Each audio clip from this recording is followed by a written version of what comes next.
It's Musical People and Journeys. It's the new rock album review show, and it's my panel to Paul Matthews, to Simon Reed, to Trish White, and to William Hall. Welcome, everybody!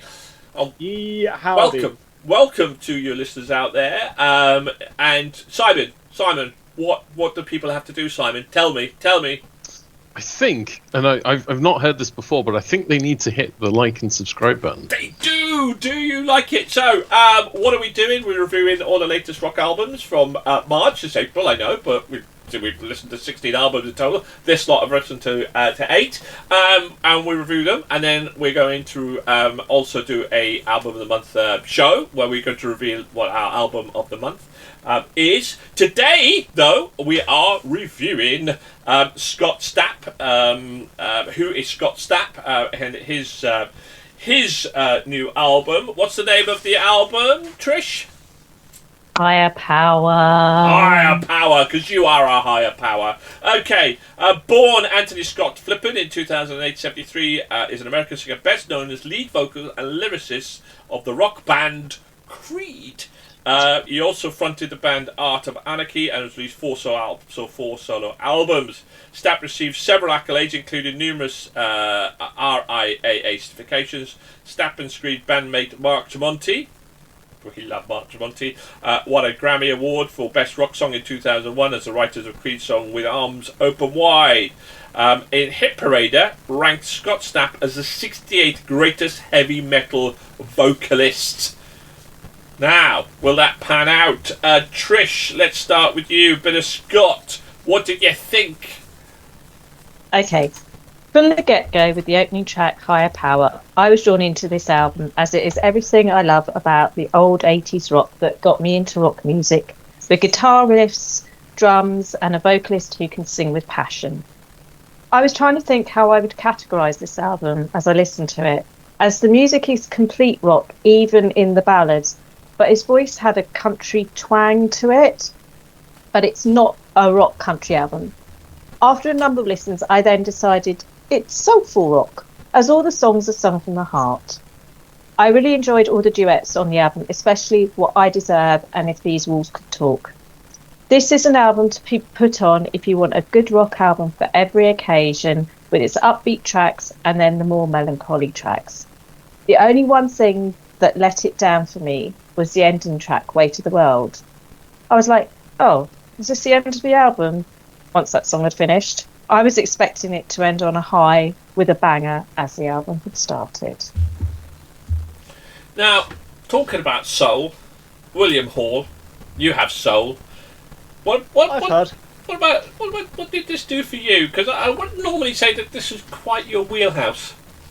I quite like Creed, and as this is basically just Creed, I quite like it.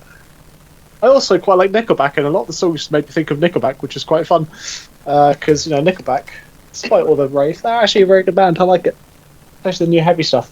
And so I quite like this. I did realise this morning, after re-listening to it again before the show, is that I definitely prefer the first few songs more than a lot of the rest of the album. Which I think might swayed my opinion a bit more than it should have for rating the album as a whole. But I had a lot of fun with this. Like I say, the first couple of songs, High Power, Dead Man's Trigger, very cool, very punchy, heavy, westerny twangs to it. I liked it a lot. It's Creed, right? It's a singer of Creed. It's basically just Creed. If you like Creed, you like it because you like him, and I quite like Creed. Very good band. He's a good singer. It's a nice album. Wow. Okay. Paul, bit of a Creed fan. Scott Stapp. What do you think? I would put this in your wheelhouse, but hey, what do I know this month? What do I know? What do you know? Well, wheelhouses this month have been built and burnt. That's what I'm going to say. So Creed frontman Scott Stapp's 4th solo album is what I would call a confessional and therapeutic album, and also a gradual decline into mediocrity. It starts off with a real headbanger in Higher Power, which deals with Scott's lowest point in his life when in 2006 he threw himself from a Miami hotel balcony, suffering multiple injuries, including a fractured skull. It was the it had to be the end of the singer's battle with depression and addiction. Deadman's Trigger is another suitably hard rock, gritty song, and for me is the standout track. After that, we get a set of rock ballads, which even guitar maestro Yanis Papadopoulos can't rescue. That is not to say that this is not a finely produced album with thoughtful songs. It's just that if you're going to start an album so aggressively, you'd better have some material that can back it up later on. Sadly, for me, this just doesn't happen. Oh. Simon, what did you think of Scott Stapp? Yeah, no, it's pleasantly surprised. It is also fun to be like, obviously, I just listened to them in isolation and thinking the entire time, wow, this really does sound like Creed. Completely unaware. I was gonna make it as a point in this review, and I was like, oh wait, never mind. Yeah, it's a very fun album. I liked the sort of the range and the vocal styles. I was surprised because there was quite a lot of difference in between the tracks, or to an extent there's a difference for a solo venture where typically a lot of it is very samey. It was really good to have this variety of styles in there. In particular, If These Walls Could Talk, which is the way I imagine worn leather would sound if it could sing. And I'm just really impressed with the way his vocal styles and how much he can sort of shift it between the heavier tracks and the more country tracks and stuff. I agree with Trish in the way that this is like, it has that country twang to it, which is usually something I don't like, and it does unfortunately detract from the album for me slightly. And also the fact that I'm just constantly thinking I'm listening to Creed.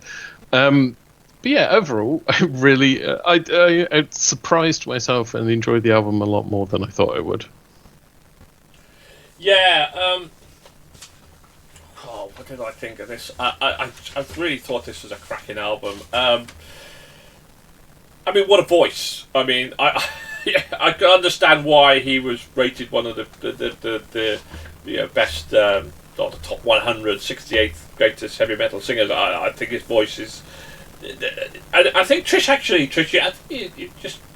I thought to myself, it is a country rock, and yet musically, it's really not. But there are some Western edges to it. But I think it's his voice. I think you're right. Rather than music, I think it's his voice that has that kind of feel to it. I think for me, When Love Is Not Enough. See, I'm a total opposite to Paul. When somebody kind of hits in and then varies the album up, for me that's a strength, not a weakness. If they kept hitting similar kind of tunes as they did the first three tracks, I think, well, we'd all be saying, well, that was a bit generic and it was all the same. So I like it when they mix it up, when they slow it down and they build it up. And as you know, I think I'm probably the worst for a rock a rock anthem. I love them. The slower tracks. I love them. So for me, it was a cracking album. It wasn't perfect. There were a couple of weaker tracks, but overall, I thought this was an absolutely fantastic album. Really good, thoroughly enjoyable. And yeah, it surprised me I haven't got more cool songs on there as well. So maybe there wasn't enough wow moments in there to make it like the perfect album for me, but it was damn pretty close. Really cracking album. So this is the last album, and then we're now going to do. So you'll be tuning in tomorrow to find out the album of the month show. How will he compare? Will he get to our album of the month? Who knows? But tune in for that show. In the meantime, hit the like and subscribe button. And thank you to William, thank you to Trish, thank you to Paul, and thank you to Simon. And it's goodbye from us for now. Keep rocking out there. Bye for everybody. Bye. Bye.